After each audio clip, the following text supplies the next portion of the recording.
Alright, hello, my name is John Mundell, and this is my final project for Business Data Analytics 430. The topic of this project is coronavirus, which is a big thing in our world today. It's all over the news, and there's actually some really cool things we can learn um, about the disease. My domain. I figured that most people would want to choose United States because that's where we live. But I actually decided to do China, mostly because it originated in China and I was interested in what the numbers looked like. But I also wanted to know how China responded. So, of course, they're going to have the highest number of cases in the beginning, but was it stagnant after that? Did it keep exponentially growing or did it actually decline? That's what I wanted to figure out. So, this just talks a little bit about why I chose it. And, like I just said, the total cases skyrocketed in the beginning. But what I actually found out through research was that there has been under 3,000 new cases in the last 2 months. I think that's crazy. I think that is very shocking. As the virus originated in China, I thought it would be very prevalent in China the entire time, and it really hasn't been. And I'll get into more of the factors of why it went stagnant, why it didn't just keep growing.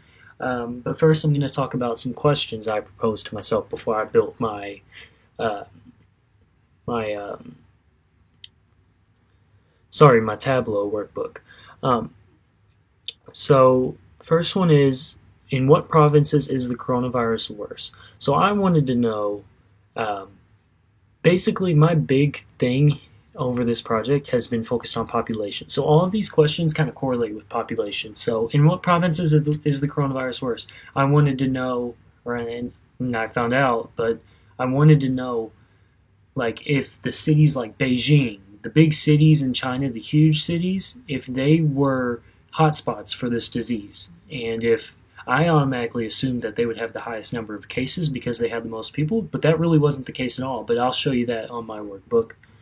Um, I just talked about that. Large metropolitan areas. Are the big cities going to have more people? That's really what I wanted to know because I was actually intrigued about that. And then lastly, I'm going to compare the percentages of cases versus deaths. I want to know, are they healing people? Are people surviving this in China? That's really what I wanted to figure out. So this is just some preliminary stuff. Number three, I believe the data is fit. The data is fit because it's sorted into countries and it also has the provinces for China. So if we go here, we can see all of the provinces. That's the basic data. So this really brings me into my workbook here. So what did I do first? Well, I figured I would wanted to have at least one geographical map on here. I think, in my opinion, maps are the easiest thing to read, especially if you incorporate colors into it. It just makes it really easy for the audience to read it. So how did I do that? Well, I went over here. I double-clicked country region. Okay, so country region is going to pull up a big map, and I was able to go in and exclude certain areas. So I just went in and I included all 31 provinces. That's what I want the data to focus over. I don't want any data from any other country. And that's what I did. And after that, I put the number of cases in color because, like I said, I feel like this is the easiest way to read a geographical map if we're talking about, regions and provinces and states, stuff like that. So as you can see here, Hubei has the most number of cases, and that's actually not surprising at all because I believe a lot of us know that Wuhan City is in Hubei. So, and that's where it originated. So a ton of people got sick before they knew really what was going on. And I also put it into every 250,000 just because I felt like it really distinguished it better. So you can see these didn't have as much at all. The lighter color, but like something like Heilongjiang, it had almost 50,000 cases. So I just thought this was a good way to really show whether or not the virus spread out equally throughout China or if it really cooped up in these regions or these provinces. So that was the first one. This next one is a time series, so I think it's really important to really follow the journey that the coronavirus took. So as we see here, this is where we started. So it rose up. I mean, it exponentially grew a ton. It really went up in the beginning because nobody knew what we had. They didn't know the best way to protect other people that were healthy from the coronavirus. Um, so China enacted um, a quarantine order on January 23rd.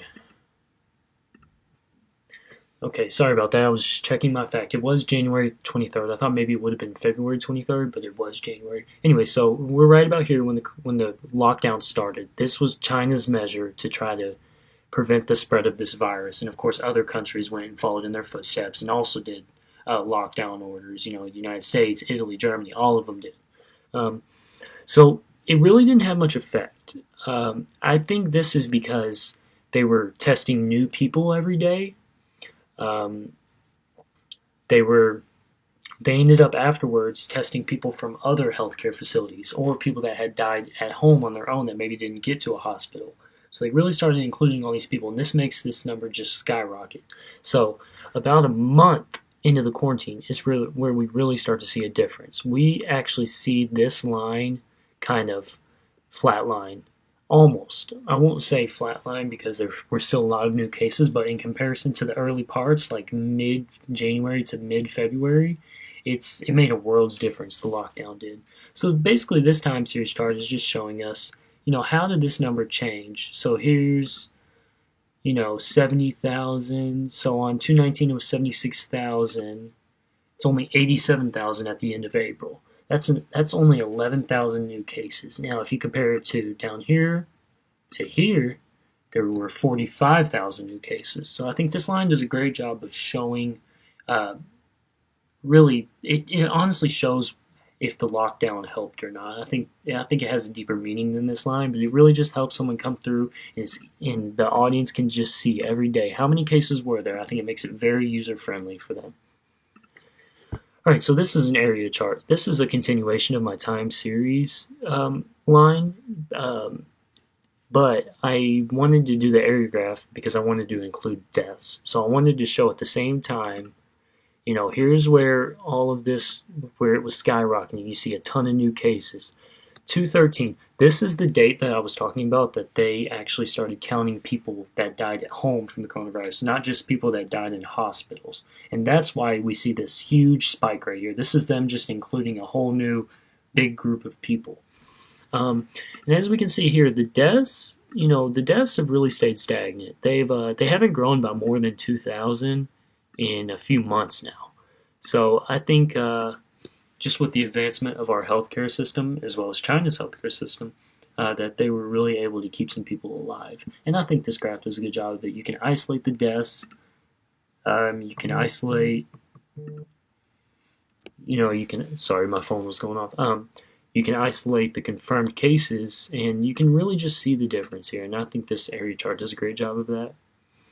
Finally, population. So I wasn't really sure which way to go with this, but I feel like using these little bubbles, these little circles, really help convey what I'm trying to show the audience in this. So I talked about this a lot in my paper, but as you can see, Hubei stands out because, of course, it's where Wuhan City was. It's where the most cases are, but this just does a great job of putting on a visual scale how many cases are in each region in comparison to population. So the more to the right that this circle is, that's the more people. Okay, now you can see these are all red because it's in comparison with Hubei, which Hubei is going to have the green on the color chart here. But I just think this does a really good job of showing how population correlated with the number of cases.